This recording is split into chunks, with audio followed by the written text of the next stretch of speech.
Hollywood can be as unforgiving as it is glamorous, often discarding talented actors despite their family legacy or previous successes.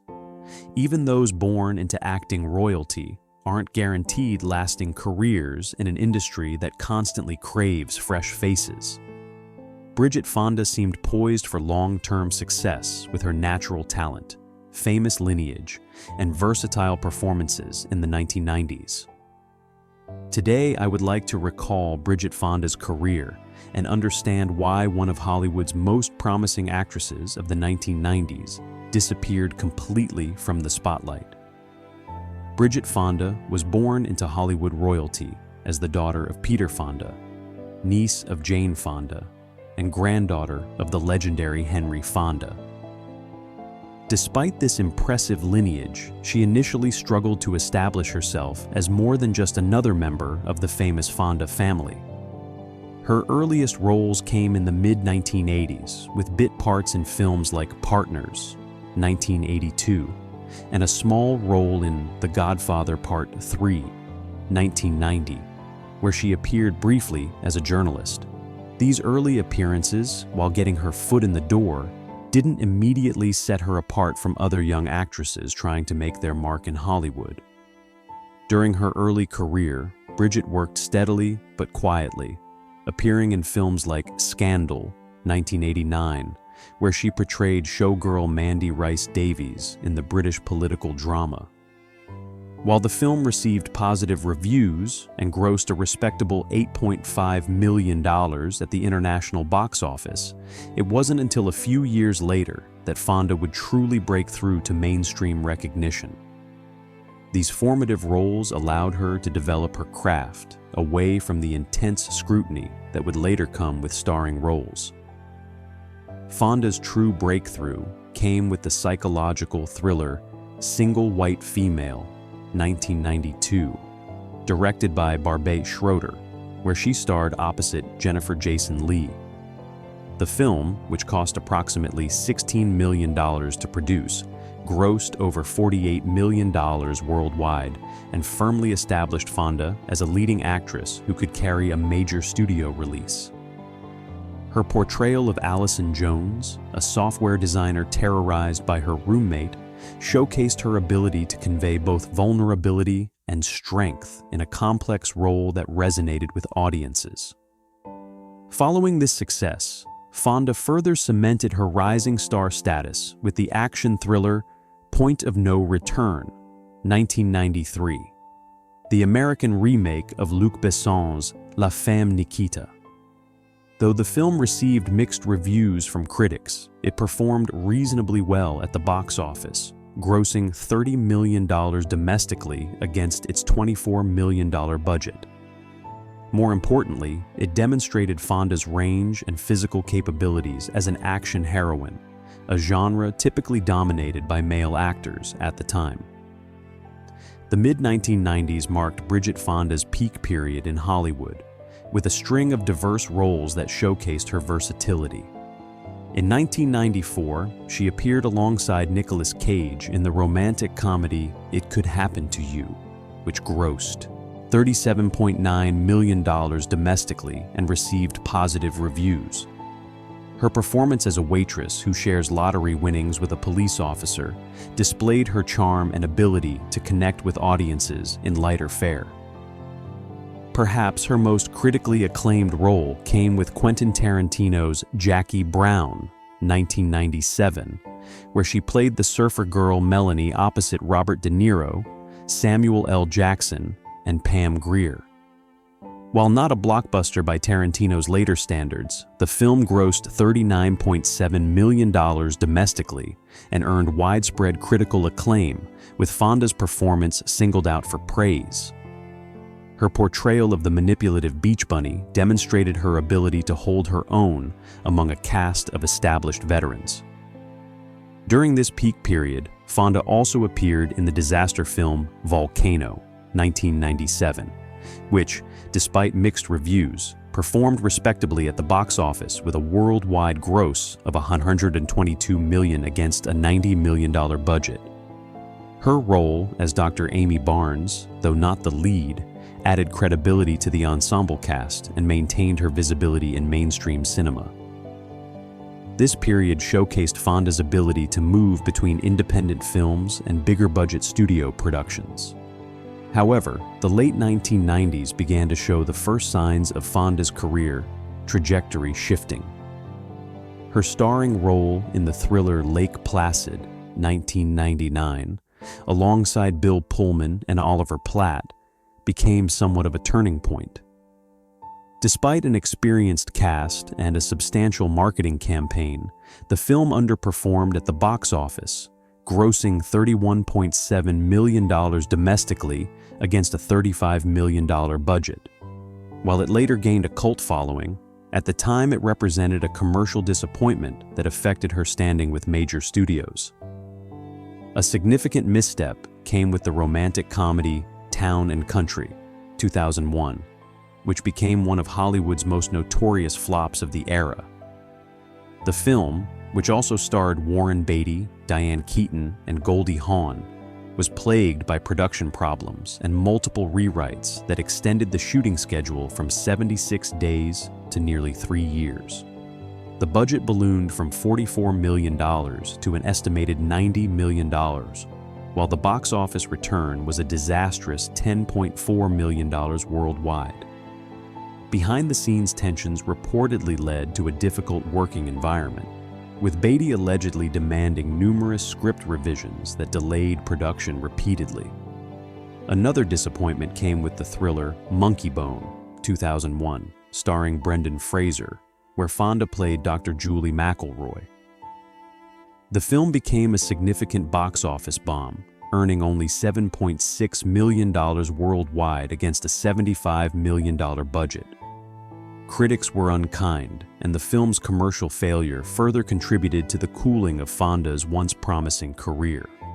The production suffered from studio interference, with 20th Century Fox reportedly mandating substantial re-edits after poor test screenings, significantly altering the original vision of director Henry Selick.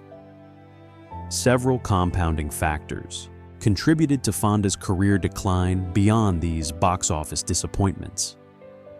The changing landscape of Hollywood in the early 2000s saw fewer mid-budget, adult-oriented films being produced, which had been Fonda's bread and butter.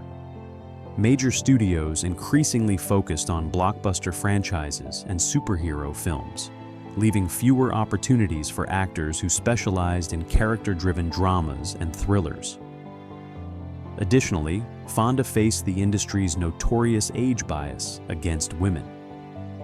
As she entered her late 30s, the quality and quantity of roles offered to her began to diminish, reflecting Hollywood's problematic tendency to sideline actresses as they age, while male counterparts continue to receive leading roles well into their 50s and 60s. This systemic issue has affected countless talented actresses and likely played a role in Fonda's career trajectory. Rumors circulated that Fonda had grown disillusioned with the Hollywood machine after witnessing the troubled productions of Town and Country and other late-career projects. Industry insiders suggested she had become frustrated with the increasing emphasis on commercial appeal over artistic merit, though Fonda herself never publicly confirmed these speculations. What is verifiable is that her output noticeably decreased in the early 2000s, with fewer roles and less prominent projects coming her way. A pivotal moment in Fonda's relationship with Hollywood reportedly came when she lost out on several key roles to younger actresses, despite her proven track record. Although the specific roles have never been officially confirmed, industry sources claimed she was in contention for parts in films like Adaptation, 2002, and Something's Gotta Give, 2003, which ultimately went to other performers.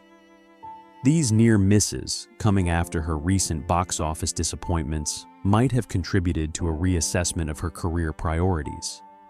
Fonda's life took a significant turn in 2003 when she was involved in a serious car accident that reportedly resulted in a back injury and required recovery time. Though not career-ending in itself, this personal setback came at a vulnerable professional moment when maintaining visibility was crucial. The physical and emotional toll of the accident, combined with her recent professional challenges, may have influenced her subsequent decisions regarding her career. In January 2003, Bridget Fonda married film composer Danny Elfman, best known for his work with director Tim Burton and as the founder of the band, Oingo Boingo. Shortly afterward, she stepped away from acting entirely. Her final on-screen appearance was in the television miniseries Snow Queen, 2002, after which she made the decision to focus on family life. In 2005, she gave birth to her son Oliver, cementing her transition from Hollywood actress to private citizen.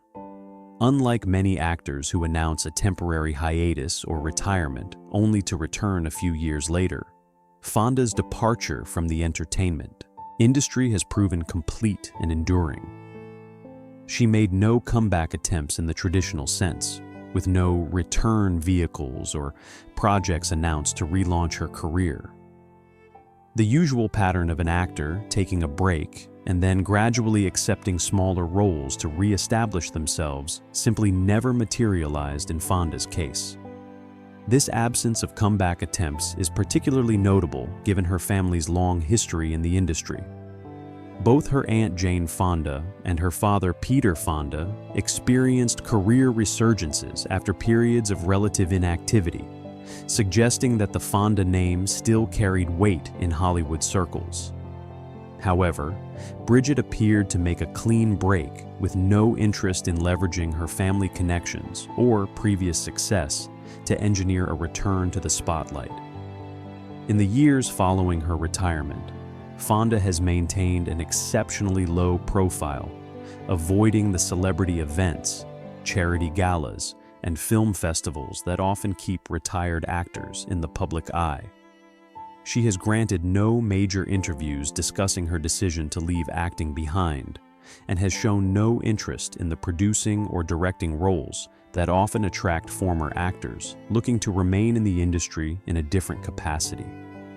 Her silence on these matters has left fans and industry observers to speculate about her reasons, but the privacy of her choice has been consistently respected.